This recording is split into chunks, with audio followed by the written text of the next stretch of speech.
What is happening, bulls and bears? Back with another dose of economic reality. Actually, today we are going to focus on rents, and rents in several cities have dropped. So as we see the consumer get maxed out, or closer to getting maxed out for the most part, we're going to see rents correct. Now, we're going to talk more about what could stop rents from correcting further here towards the end of this video. But if things continue as they are, keep in mind, rents have more to do with how much cash people have available from month to month. It's not based on someone taking out a loan to buy an asset that they really can't afford. It's not taking out a huge mortgage to bid up the price of something like you see in the housing market. Rents have more to do with monthly incomes and cash that's available to pay for housing. And as the consumer continues to get closer to being maxed out, we expect more corrections. Now, much to many of your surprise, I think you're going to see some cities in here where you're going to be, wow, rents dropped in those cities. Well, it's a lot of the cities that were pretty hot as far as home prices and rent appreciation that are now coming down. Now, don't get too excited because these are not year-over-year rent declines. Rents are up in just about all of these cities that I'm going to read you, but from the month of May to June, rents dropped. And you say, okay, that's just 1 month, no big deal. But these are the summer months. People are either out of school or getting out of school during these months. And, normally you see rents go up even faster during the summer. So we're going to keep an eye on this, of course, update this from month to month. But here are some of the cities that may surprise you that are down from May to June. San Francisco down 1.3%. Boston, Massachusetts down 1%. Miami, Florida down 6%. San Diego down 6%. Santa Ana, California down 3.5%. Fort Lauderdale, Florida down 5.9%. Seattle, Washington down 1.9%. Anaheim, California down 6.1%. Scottsdale, Arizona down 6.1%. Atlanta down 3.7%. Long Beach, California down 5%. Nashville, Tennessee down 2.8%. Orlando, Florida down 6.2%. Gilbert, Arizona down 5.8%. Wow, what's happening in Arizona? A lot of price drops over there. Providence, Rhode Island down 5.9%. St. Pete, Florida 5.9% drop. Excuse me. Henderson, Nevada down 1.1%. Chandler, Arizona down 2.1%. Honolulu, Hawaii down 6%. New Orleans down 6%. Dallas, Texas down 5.1%.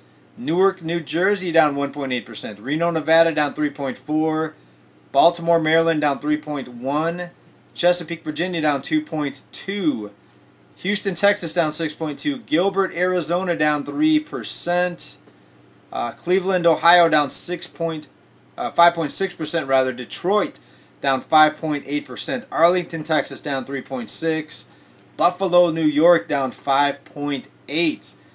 There's 100 cities listed here total. About 25 is what I counted have dropped from month to month. So please let me know what you think about this down in comments. Is this the beginning of something bigger? Now, back to what I talked about at the beginning. There could be some intervention in this that could change things. There could be a massive round of stimulus checks. If they do some sort of massive debt forgiveness, let's say they wipe out debt from all student loan debtors, that could also give people a lot of extra money and confidence to go out and spend more on rent.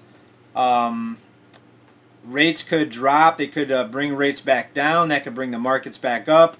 And when markets go up, keep in mind the paper wealth that people have when markets are up and rising is an enormous confidence booster. So then people are more likely to go out and overbid for a home when they're looking to purchase a home, even paying more in rents.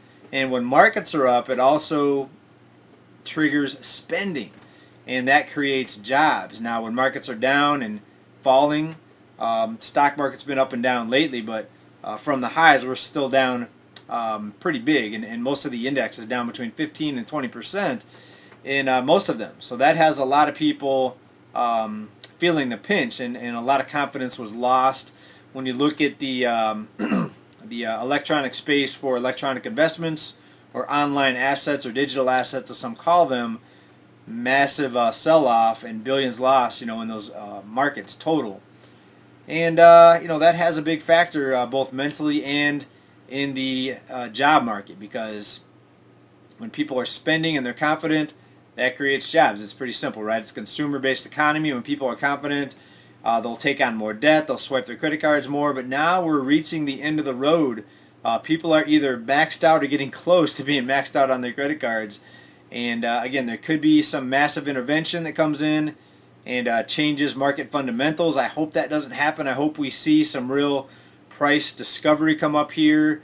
I think interest rates should be a lot higher than even where they're at now. I wish they would just come in and cause the price corrections to occur much more rapidly than we're seeing. I think interest rates should be 10% or higher to make up for the 10 to 12 years of ultra low rates. Of course, that would really bring things to a screeching halt and cause things to crash. But that's why I've been saying here for a long time, I don't think there's going to be a crash, because they're being very careful with what they're doing with rates. But the rental market, less to do with rates, more to do with how much cash people have. And this debt game cannot continue forever. People are running out of money. The debt levels are enormous. The interest rates on credit cards, as we talked about a few reports ago, are now averaging about 20%. And if you can't pay your card off in full every month with a 20% interest rate, look out, because you're near the end of your road financially. We're talking about bankruptcy, insolvency, whatever you want to call it. But please let me know what you think. Are these declines from month to month significant, or is it just a blip on the map to rising prices and more higher rents down the road? Now, those were all for 2-bedroom residences. 1-bedroom residences, interestingly, did not see as many declines, because that's what people can afford to get into first, is a 1-bedroom versus a 2-bedroom. So we did not see as many price drops, but some of the price drops that we saw were even bigger. For example, Milwaukee down over 14%, Des Moines, Iowa down almost 12%, just to name a couple out of here. We're going to link to this article, link down below. It's Zumper data. But we wanted to tie that in. Instead of just reading you the declines, I wanted to tie that in with the broader economy, the debt situation, how that bleeds into jobs, interest rates. We try to give you the big picture and put the pieces of the puzzle together for you. Hope I did all right on that. Please let me know down in the comments. A lot of you people here do awesome comments. Thank you for your support. Thanks for being here. Keep stacking, everybody. Silver. People were asking me about silver. Yes, silver is still going to be a massive payoff. Yes, it's down now. And what am I doing? And I think what a lot of you are doing is just buying more. Silver is still going to have its day. At the end of this scheme, maybe after the next bull market, after they lower rates and cause the next boom, when we finally do see hyperinflation, I think we're going to see a whole new system of money emerge, and I think silver is going to be part of that. Of course, this is not any inside information. This is just, to me, what makes logical sense based on what we've seen throughout history. Now, there's different groups out there that have different plans for the population. Let's call them plans. They want to see everyone moved into a digital dollar. I hope that doesn't happen. That's a whole new level of control. I hope to see a little bit more freedom emerge in the monetary system as this current system fails. Let me know what you think down in the comments. But that's my video for today, everybody. Keep stacking. Stay well. Stay safe. Bye for now. Peace out.